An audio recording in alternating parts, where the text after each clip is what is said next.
Bueno, pues primero buenos días, bienvenidos y bienvenidas a esta presentación.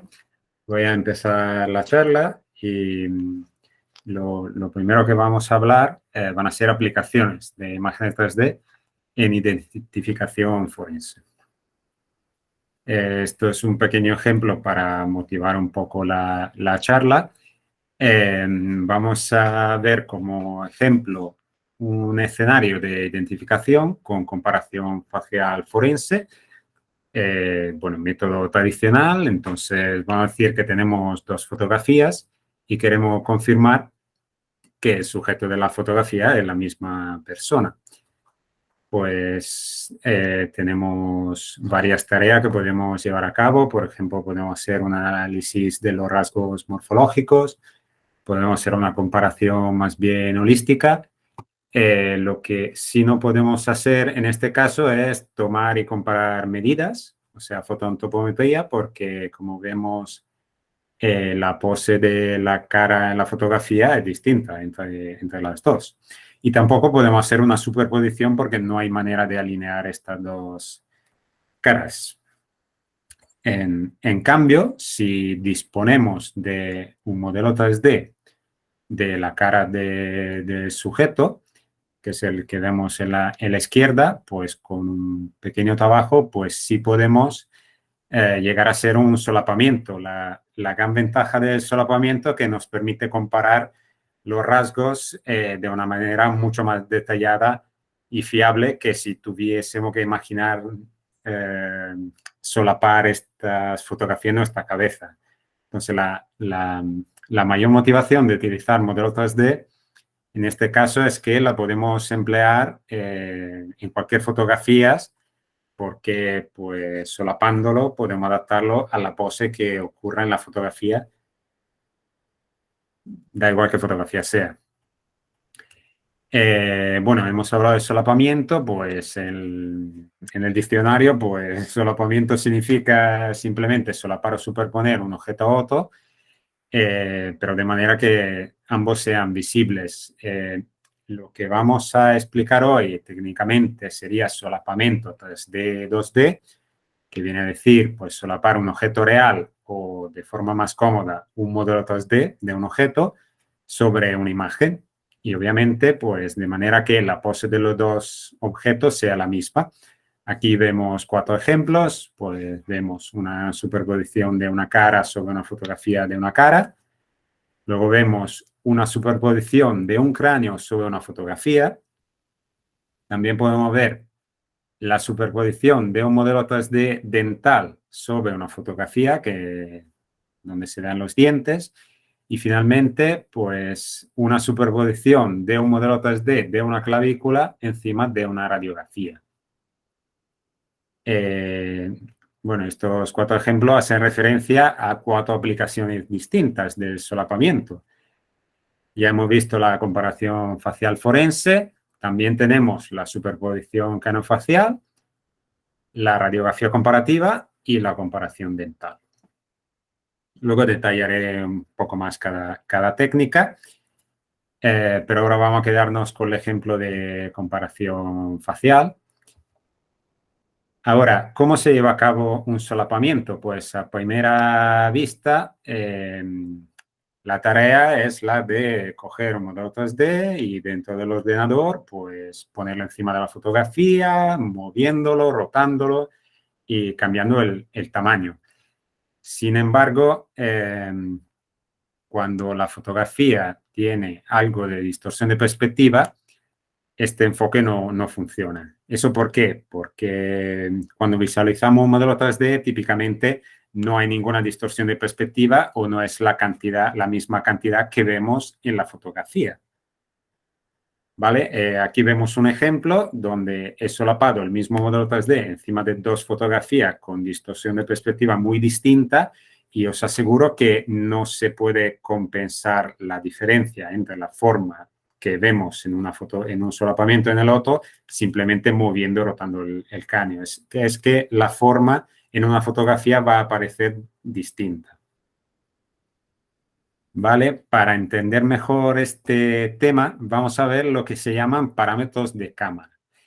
La idea fundamental es que cuando estamos haciendo un solapamiento no estamos poniendo un modelo 3D encima de una fotografía, sino que lo que queremos hacer es repetir la fotografía, pero reemplazando el sujeto con nuestro modelo 3D, o si queréis, reproducir la fotografía.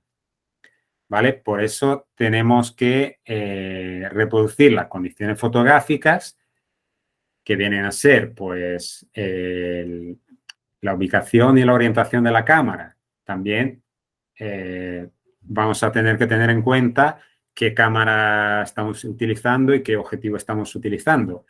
A toda esta información se le conoce como parámetros de la cámara. ¿Vale? Pues una cámara real pues tiene un funcionamiento bastante complejo, pero hay un modelo matemático muy sencillo que nos dice cómo funciona una cámara de manera aproximada, pero muy precisa. Y este modelo es el modelo de cámara pinhole o cámara estenopeica, que es el más sencillo. Es simplemente pues, el modelo de la cámara oscura, donde la imagen de un objeto pues, se forma por rayos de luz que entran por una pequeña apertura. En una cámara normal, moderna e incluso digital, pues en lugar de esta pequeña apertura hay un objetivo, pero la relación matemática de cómo un punto del espacio se proyecta a la fotografía sigue siendo la misma. Los parámetros de cámaras, pues son estos 5. Tenemos la posición del modelo 3D, la orientación del modelo 3D. Esto creo que no hace falta explicarlos. Y luego tenemos la distancia focal, la distancia cámara-sujeto y el punto principal. Vamos a ver la distancia focal. La distancia focal, para entendernos, es el zoom, ¿vale? Entonces, es la distancia focal de la lente de la cámara, que se mide en milímetros, determina el ángulo de visión, normalmente está entre 18 y 300 milímetros, y bueno, funciona un poco al revés, el numerito funciona un poco al revés con respecto al ángulo de campo, es decir, que si la focal es muy grande, el ángulo de visión es pequeño, entonces hay mucho zoom y viceversa. Y bueno, una cosa interesante, si queréis mirar la focal de alguna de vuestras fotos, es que estos datos en fotografías digitales normalmente están almacenados en los metadatos EXIF, como la propiedad del fichero, y entonces lo podéis ver. El siguiente parámetro es la distancia cámara-sujeto. Esta es muy importante. Bueno, la definición es simplemente la distancia, tal cual, en metros, entre la cámara y el sujeto de la fotografía. ¿Qué pasa al cambiar esta distancia? Pues bueno, obviamente cambia el tamaño de la persona dentro de la fotografía. Obviamente si nos acercamos vamos a ver el sujeto más grande, pero también si nos acercamos al sujeto de la fotografía vamos a notar distorsión de perspectiva. ¿Qué hace la distorsión de perspectiva? Pues hace que la cara del sujeto aparezca de forma distinta. Aquí abajo vemos varias imágenes de la misma persona sacadas a distancias distintas. Y si nos ponemos muy cerca, como en este caso 30 centímetros, lo que veremos es que la parte de la cara más cercana a la cámara, que normalmente viene a ser la nariz, va a parecer mucho más grande de lo que debería, mientras que la parte alejada, que vienen a ser las orejas, le pasa lo opuesto, que aparece mucho más pequeña. ¿Vale? Por eso, si vais a un fotógrafo y queréis un retrato bonito, pues se tiene que alejar un par de metros de vosotros para evitar ese efecto. Bueno, concretamente, si acabamos de ver distancia focal y distancia cámara-sujeto, ambas cambian el tamaño del sujeto dentro de la fotografía, es decir, que al sacar una fotografía o bien nos podemos acercar o alejar, o bien podemos utilizar el zoom de la cámara para ampliar o lo contrario. Pero si utilizamos zoom no va a cambiar la distorsión de perspectiva, en cambio si nos acercamos sí. Es un poco una tabla a modo de resumen. Y ahora viene el parámetro más difícil de todos, que tiene que ver con los recortes. Lamentablemente, cuando trabajamos con una fotografía, si utilizamos un recorte, si la recortamos, pues perdemos una información muy valiosa a la hora de hacer un solapamiento. Os puedo enseñar el por qué. Aquí vemos dos fotografías. Yo estaba a la misma distancia de la cámara, pero vemos que cuando mi cara está en una esquina, pues la distorsión de perspectiva actúa de una forma distinta. Mi cara se ve muy asimétrica, cosa que no pasa cuando estoy en el medio de la fotografía. Entonces, si nosotros utilizamos la foto original para hacer la superposición, al poner un modelo 3D en una esquina, este efecto se reproduce solo. En cambio, si recortamos la fotografía, ya el modelo no tiene forma de saber que esa fotografía era la esquina de una fotografía más grande. Entonces no puede producir ese efecto esquina, por así decirlo. Por lo tanto, no vamos a poder superponer correctamente un modelo 3D. Es lo que está pasando en el ejemplo de la izquierda. Aún así, se puede ajustar uno de los parámetros del modelo de cámara, que es el que se llama punto principal, y esto sí nos permite compensar por el recorte. Aunque se puede utilizar el punto principal, un poco lo que podemos aprender de este ejemplo es que es mejor no recortar las fotografías. Eso porque vamos a tener que hacer más trabajo para obtener lo mismo. ¿Vale? Con esto hemos visto cómo ajustar los parámetros de una cámara para reproducir un solapamiento. Esto lo podemos aplicar en comparación facial forense y también en comparación dental. En comparación dental, pues concretamente lo único que cambia es que trabajamos con otro tipo de modelo, pero las operaciones de la cámara que utilizaríamos serían exactamente las mismas.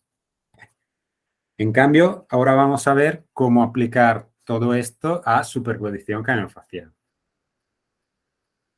Pues en superposición craneofacial lo que se hace es comparar un cráneo encontrado con una fotografía ante-mortem de posibles candidatos. La idea es que una vez hecho el solapamiento, pues se pueda comparar la correspondencia anatómica de cara y cráneo y decidir si puede ser la misma persona o no. Bien, con respecto a la comparación facial, hay una gran diferencia, que es que ahora los dos objetos que estamos solapando son distintos. Antes eran dos caras y ahora pues tenemos un cráneo y una cara. Y obviamente un cráneo y una cara no son exactamente iguales. Tenemos que tener en cuenta la capa de tejido blando que forma la cara y que está encima del cráneo. Entonces, la operación de solapamiento es más difícil porque tenemos que compensar por esta diferencia. Además, la capa de tejido blando no la conocemos. Bueno, en este caso, pues se utilizan una serie de puntos de referencias, unos llamados landmarks, que son puntos anatómicos que se pueden localizar tanto en la cara como en el cráneo y que en un solapamiento pues se van a corresponder, se van a solapar. ¿Vale? Aquí vemos un ejemplo donde hemos marcado una serie de landmarks en la cara del sujeto en su fotografía y también en el cráneo. A la izquierda estamos viendo una superposición evidentemente muy mala, donde en particular los landmarks no se solapan, y en la derecha pues estamos viendo una superposición correcta, donde los landmarks no se llegan a solapar perfectamente por la cuestión de que del tejido blando. Luego os explicaré más en detalle qué son esas flechitas que, bueno, que ya lo puedo decir, que indican la dirección del tejido blando y cómo se puede estimar esa información desconocida que es el grosor del tejido blando de la cara. Esto es más bien como se haría de una forma más manual. Vale, pues bien, hemos explicado también la superposición craneofacial y ahora nos queda la radiografía comparativa. A ver, en radiografía comparativa se solapa un modelo 3D de un hueso o también de una cavidad, porque, por ejemplo, se puede identificar utilizando los senos frontales del cráneo, que no son un hueso en sí, son una cavidad dentro de un hueso, se puede sacar un modelo 3D de la cavidad. Y eso se solapa sobre una fotografía, perdón, una radiografía ante muerte. Y bueno, el solapamiento tiene también otra peculiaridad que mientras que en la radiografía nosotros vemos pues, la densidad del hueso, podemos ver algún patrón cuando el hueso es más o menos denso, podemos ver, por ejemplo, una fractura. En el modelo 3D no lo vamos a ver, porque el modelo 3D, si es un escaneo, pues solo captura la superficie exterior y, o la silueta, y por lo tanto el solapamiento lo vamos a basar en esta silueta o forma exterior. Ahora explico un poco mejor cómo se toma una radiografía. Pues normalmente se posiciona una placa detectora pues a un lado se pone la placa y al otro lado se posiciona un emisor de rayos X, y cuanto más denso el tejido, pues más atenuación de los rayos X se produce, y por lo tanto en la radiografía vemos un tono de gris más claro, ¿vale? Ahora bien, parte de lo que ocurre en una radiografía se puede simular con una fotografía. Entonces, radiografía y fotografía tienen cierta similitud. Obviamente, con una cámara de fotos no vamos a ver lo que hay dentro del cuerpo humano, obviamente, pero con respecto a la superficie exterior, la silueta del hueso que podemos ver en una radiografía se puede producir con una fotografía de un modelo 3D del mismo hueso. Es un poco lo que vemos en esta fotografía. Si aislamos la silueta de la radiografía, lo que vemos es lo mismo que si simulásemos una foto o una proyección del modelo 3D, ¿vale? ¿Por qué estamos explicando esto? Porque entonces, como ya hemos explicado cómo se puede solapar un objeto encima de una fotografía, pues podemos hacerlo también encima de una radiografía, obviamente con las mismas reglas, ¿vale? Pues bien, con esto pues hemos explicado el tema del solapamiento en estos cuatro ámbitos distintos, y ahora cambiamos un poco de tema y vamos a ver cómo se adquiere una imagen 3D. Bueno, cómo se adquiere normalmente con un escaneo 3D, perdón. Primero, un pequeño repaso. ¿Qué es un modelo 3D? Bueno, pues la apariencia ya la hemos vista, pero a nivel de ingeniería de la información es simplemente pues, un conjunto de triángulos que están en el espacio 3D y que representan una superficie. Esa superficie normalmente se le llama malla. La apariencia de esa malla está fijada en su textura, que, bueno, la textura es básicamente una imagen, y pues la imagen nos dice el color y el brillo y posiblemente también los reflejos que esa superficie puede dar. En imagen médica es bastante común ver otro tipo de imagen 3D, que son las imágenes volumétricas, ¿vale? Como puede ser, por ejemplo, un TAC. Y bueno, lo interesante es que a partir de una imagen volumétrica, pues se puede sacar una malla, pero no al revés. Una imagen volumétrica es como una imagen, pero en 3 dimensiones. Entonces se puede ver, por ejemplo, como una secuencia de imágenes 2D moviéndose a lo largo de un eje. De todas formas, de aquí en adelante vamos a hablar solo de las mallas o modelos 3D. ¿Cuáles son las tecnologías o cómo puede una persona obtener un modelo 3D? Pues en día de hoy las tecnologías que se usan son dos.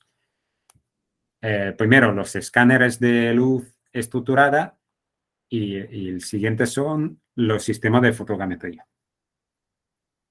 Bueno, pues un escáner de luz estructurada, lo estáis viendo en esta imagen, pues un dispositivo compacto, normalmente portátil, que integra varias cámaras y un emisor de luz especial que se llama luz estructurada.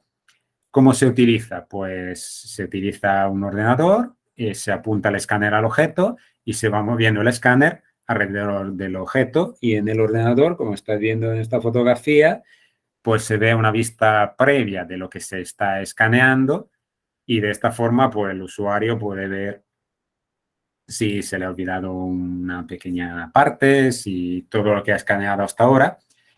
Y bueno, otra ventaja es que no necesita de una iluminación adicional o especial. Eh, Ventajas e inconvenientes de esta tecnología, pues como ventaja tenemos que es portátil, es bastante fácil de utilizar. El escaneo es bastante rápido, para tener una referencia vamos a decir 15 minutos. Después de este 15 minutos hay que hacer unas operaciones dentro de un programa para el ordenador, pero la cosa es bastante rápida. Otra ventaja que se puede utilizar con objetos de diferentes tamaños. Hay escáneres que pueden escanear desde una taza a un coche. No se requiere mucha potencia de cálculo, es decir, que un ordenador normal, normalmente, perdón la repetición, es suficiente. Como precisión, vamos por décimas de milímetros. Y inconvenientes, pues la calidad de la textura suele ser algo inferior a la alternativa. Y sobre todo el precio. El precio suele ser algo elevado. Estamos hablando de entre 7.000 y 30.000 euros. Pues tenemos eso. ¿Cuál es la alternativa? Pues un sistema de fotogrammetría. Fotogrammetría es una técnica de reconstrucción de un objeto 3D a partir de fotografías. Un sistema de fotogrammetría puede ser muy complejo, muy sencillo, pero integra varios componentes que son una cámara de foto o más, un sistema de iluminación que puede ser sencillo y, bueno, soportes, una mesa giratoria y cables, por ejemplo. Como decía, hay sistemas muy complejos donde se utilizan decenas de cámaras, muchos cables, como estáis viendo, y son capaces de adquirir, por ejemplo, el cuerpo de una persona en una sola toma, y otros sistemas de fotogrammetría mucho más sencillos, como el que veis a la derecha, donde se utiliza simplemente pues, una cámara, una mesa giratoria y algunos flashes. Entonces, eso es un poco el espectro de sistemas de fotogrammetría. Obviamente, el de la izquierda va a ser muchísimo más caro, pero también mucho más cómodo a la hora de utilizar. Por ejemplo, he utilizado mucho para cráneos, para escanear un cráneo, un sistema de fotogrammetría sencillo o casero, como el que os estoy enseñando. Y, por ejemplo, a la derecha estáis viendo fotografía como la que yo tomaba para escanear cráneos. Ventajas y inconvenientes, pues por un lado tenemos el precio. Si vamos a un sistema sencillo, el precio puede ser bastante bajo. He puesto 1.000 euros como cifra de referencia. Por otro lado, la gran calidad es el punto de fuerza de los sistemas de fotogrammetría junto al precio, precisión en micras. Como inconvenientes, no son sistemas portátiles, requieren mucha potencia de cálculo, sea un buen ordenador con una tarjeta gráfica dedicada. Se necesita de bastante formación para el manejo de las cámaras y de los programas. El escaneo puede ser rápido, depende del objeto, depende de cuántas cámaras tengamos. En cambio, el postprocesado, o sea, el tiempo que tenemos que dejar el ordenador calculando, puede ser bastante más, una hora.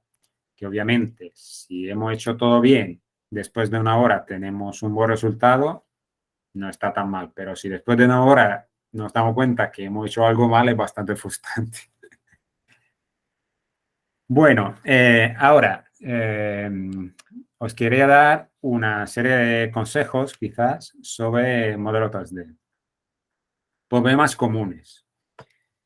Bueno, primero, presencia de ruido, artefactos. En este caso, pues el escaneo es muy malo y vemos que aparecen superficies inventadas por el programa en la parte trasera del escáner y por lo tanto hay que tener cuidado que no nos pase esto. Luego, un problema más difícil de detectar, la falta de detalles en la geometría. Hemos dicho que un modelo tiene, por un lado, una superficie y por el otro la textura. Cuando vemos este modelo, que tiene una apariencia muy buena, me refiero a la imagen de la izquierda, ¿no? Parece estupendo, pero cuando quitamos la textura, vamos a ver solo la superficie, vemos que le falta muchísimos detalles. Por ejemplo, no se ve las suturas, hay muchos detalles que solo aparecen cuando ponemos la textura. Y esto es un problema porque nos lleva a pensar que el modelo sea perfecto cuando en realidad no representa bien el objeto que debería de representar. Luego hay problemas más específicos, como por ejemplo que cuando se ha escaneado no se ha llegado a capturar los detalles en la apertura piriforme o la apertura ocular. Esto es importante para superposición craneofacial. Luego está la falta de simplificación. Lo que pasa es que cuando creamos un modelo 3D, por defecto, los programas de escaneo suelen darnos modelos muy, muy grandes, con triángulos tan pequeños que el ojo humano no lo puede ver, pero en cambio el tamaño del fichero acaba siendo muy grande, el fichero es muy pesado, todos los programas tardan mucho en utilizarlo porque tiene un nivel de detalle exagerado. Para remediar, pues se utiliza una función de simplificación que todos los programas tienen, lo que pasa es que si el usuario no lo sabe, pues se queda con calidad máxima y eso luego arranca más problemas en el manejo de estos ficheros. Por otro lado, también se puede exagerar con la simplificación. Aquí vemos a la izquierda un modelo con simplificación excesiva, donde ya la geometría es demasiado sencilla para lo complejo que es un cráneo. Bueno, finalmente, pues también puede pasar que en el escaneo falte información. Por ejemplo, aquí estamos viendo que la zona de los dientes, esos puntitos negros se corresponden a pequeños huecos. Y en el modelo sale un hueco porque no se ha llegado a escanear exactamente esa superficie y por lo tanto el modelo se completo no lo podemos utilizar. Vale, junto a recomendaciones sobre los modelos 3D, también importante dar recomendaciones sobre las fotografías. Fotografías son otra pieza clave y también puede haber fallos en la gestión de las fotografías, a pesar de que son obviamente materiales con los que estamos más acostumbrados a trabajar. Primero, recordaros que las fotografías digitales suelen tener metadatos. Metadatos EXIF. Contiene información adicional sobre la fotografía, como puede ser el modelo de la cámara, el tipo de lente, la distancia focal, también la fecha de cuando se ha tomado la fotografía y en general nos da mucha información sobre el recorrido de esta fotografía. Aquí os he puesto un ejemplo. Por ejemplo, aquí vemos que pone fecha de edición. Si hay una fecha de edición, lo más probable es que esta foto haya sido editada, que a lo mejor ha sido un recorte porque ya hemos visto que puede ser un problema, o una edición más, bueno, incluso peor. Luego tenemos el modelo de móvil. Luego vemos, por ejemplo, la distancia focal. Aquí nos está diciendo que la distancia focal es 2 milímetros. Yo antes os he dicho que normalmente la distancia focal está entre 18 y 300 milímetros y esto no es un valor realista y lo que pasa es que esta foto debe haber sido recortada. Entonces ya sabemos que la foto ha sido recortada. También tenemos las coordenadas GPS de la foto, que en este caso puede ser extremadamente útil para una investigación policial. Y luego tenemos pues el nombre del software de edición, que es otra pista que se ha editado la foto. Bueno, ya hemos hablado de los recortes, entonces una recomendación, mejor usar los ficheros originales. Utilizando el original, pues no vamos a perder metadatos, no vamos a utilizar recortes, no vamos a escalar la fotografía. Y otra recomendación es no enviar la fotografía ni por WhatsApp, ni por Facebook, ni por ninguna red social. Por correo electrónico sí, por una red social no, porque normalmente la fotografía se reduce en calidad, se quitan los metadatos, incluso se puede llegar a escalar. Entonces, pues mejor no hacerlo porque nos dificulta luego el uso de esa fotografía. En caso de fotografías analógicas, como puede ser la de un pasaporte o una fotografía más antigua, pues hay una mala práctica muy común que es la de escanear esa fotografía sacándole una fotografía con un móvil. Si utilizamos un escáner normal, un escáner digital que está diseñado para escanear fotografías, no vamos a tener problemas, pero si simplemente sacamos el móvil del bolsillo, ponemos la fotografía en una mesa y le sacamos una foto, pues lo que pasa es que la fotografía, aparte de perder en calidad seguramente, puede que sufra una distorsión, que es la que estáis viendo en el ejemplo de la derecha, que es bastante difícil de compensar. De hecho, estamos viendo que, por ejemplo, el recuadro de la fotografía es un cuadrado, pero luego aparece como un otro polígono y está todo distorsionado. Entonces, evitar escanear la fotografía de esta manera.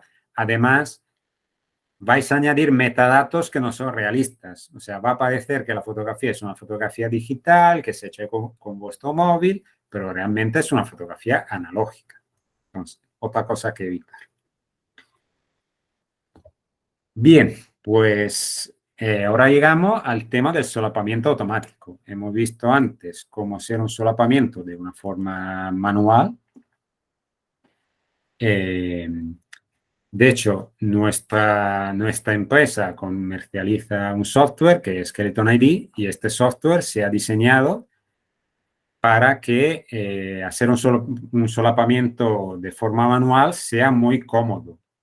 Se han desarrollado pues, herramientas específicas para que todas las operaciones sean fáciles.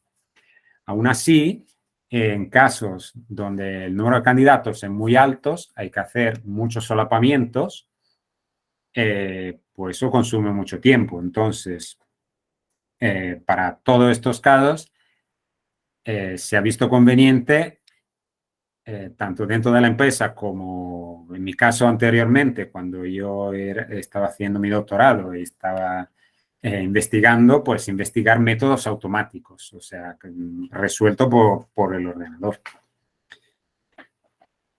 Os voy a enseñar un poco los principios detrás de estos métodos automáticos.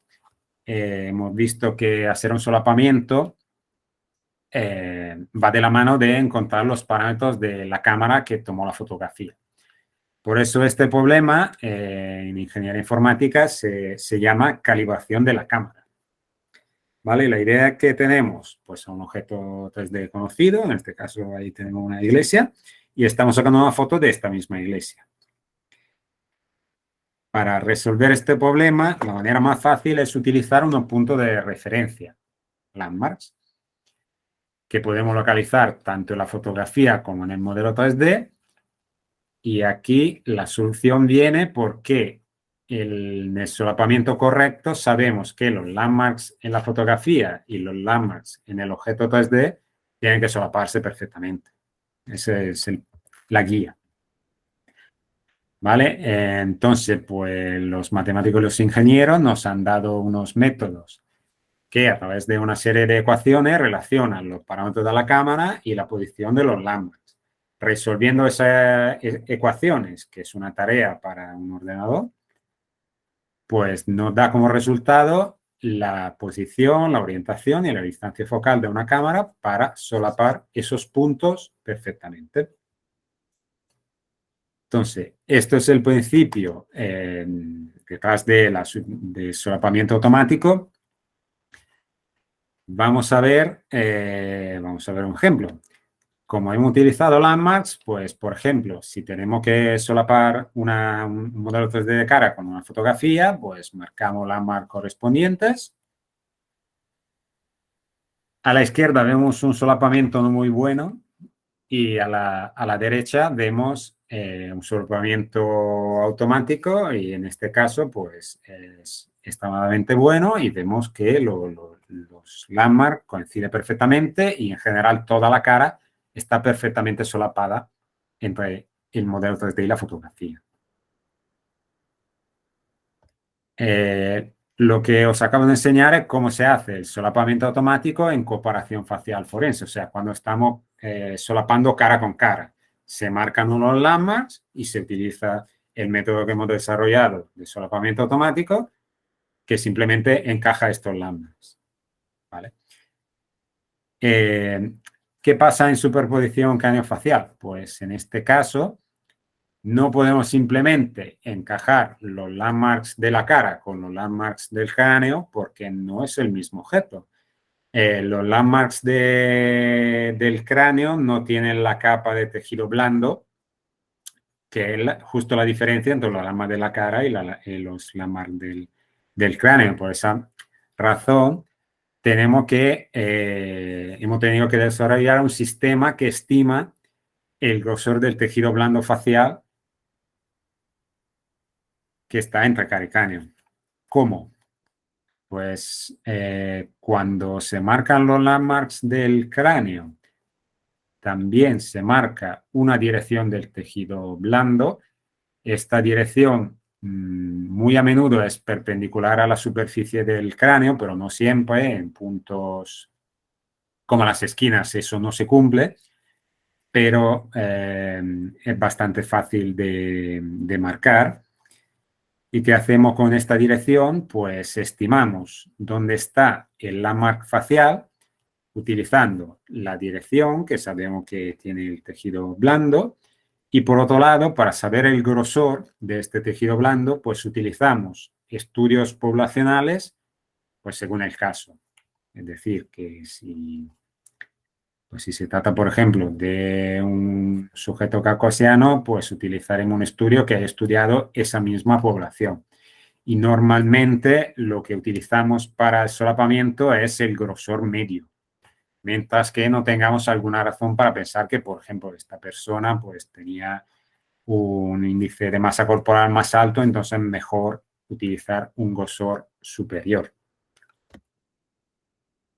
De todas formas, esos datos están en estudios poblacionales con población muy grande, son bastante fiables. Bueno, aquí os enseño un poco la superposición. Hemos marcado los landmarks faciales, hemos marcado los landmarks craneales y la dirección del tejido blando. Y lo mismo de antes, una superposición mala a la izquierda y una superposición buena a la derecha. Bien, hemos visto el solapamiento para también la superposición cranofacial. Ahora vamos a hablar de la radiografía comparativa. En este caso, bueno, los ingredientes ya los hemos visto, tenemos un modelo 3D del hueso, tenemos una radiografía y lo que queremos es un solapamiento. Y como hemos dicho anteriormente, como en el modelo 3D no se va a ver nada del interior del hueso, no podemos ver si hay algún patrón de la densidad del hueso que es muy llamativo, pues vamos a utilizar la silueta. La forma exterior. Por eso, lo primero que vamos a hacer en la radiografía es marcar la silueta del hueso que queremos solapar. En este caso, en azul. Bien, ahora yo he solapado el hueso 3D encima de la radiografía. Podemos ver que en este caso no encajan para nada, no hay ningún solapamiento. Si ajusto un poquito mi cámara, pues ya consigo que haya algo de solapamiento y de aquí en adelante realmente podemos un poco olvidarnos que estamos trabajando con una radiografía. Ya hemos dicho que se puede utilizar el modelo de cámara y además solo me interesa cómo de bien encajan las siluetas. Entonces voy a dibujarlo como si fuesen simplemente dos siluetas, así. Y lo que quiero es que estas siluetas se solapen. Entonces voy a dividir la imagen evidenciando la parte del solapamiento, que es la parte que veis, el área que veis en verde. Y la idea es que quiero que ese solapamiento verde sea lo más grande posible. Bien. Esta es la estructura del método de solapamiento automático. Mientras que en las otras aplicaciones, pues teníamos una serie de cálculos que nos llevaban a un resultado exacto. En este caso, lo que ocurre es un proceso iterativo, es decir, un proceso en forma de bucle. Un bucle que arranca y sigue hasta que nos encuentra una buena solución. En este caso, pues lo primero que se hace es elegir unos parámetros de la cámara. Estos se aplican al hueso, al modelo 3D del hueso. Esto nos da una superposición. Sobre esta superposición vamos a medir cómo de bien encajan las dos siluetas, calculamos el área de solapamiento y finalmente nos preguntamos, ¿el solapamiento es bueno o óptimo? Pues si lo es, ya podemos parar porque hemos encontrado una buena superposición. De no ser así, pues vamos a elegir otros parámetros de la cámara, los ajustamos de manera de mejorar cada vez el solapamiento y seguimos en el bucle hasta que el resultado no es adecuado. Entonces, bueno, una diferencia con respecto al método anterior es que el método anterior por tarda una milésima de segundo y esto puede tardar unos cuantos segundos porque tiene que cumplir unas miles de iteraciones. Bien, pues antes de terminar ya la presentación, quería deciros que todas las técnicas que hemos visto están implementadas y disponibles ya en nuestro software Skeleton ID. En 2021 hemos lanzado la primera versión que da soporte a las operaciones de solapamiento manual para las 4 técnicas que hemos visto. También da soporte al solapamiento automático para superposición craneofacial y para comparación facial. Y en diciembre de este año, vamos, que no queda nada, pues también lanzaremos la segunda versión, que entre muchos cambios, pues también dará soporte al solapamiento automático, también para radiografía comparativa y para comparación dental. Vale, pues eso es todo lo que os tenía que contar.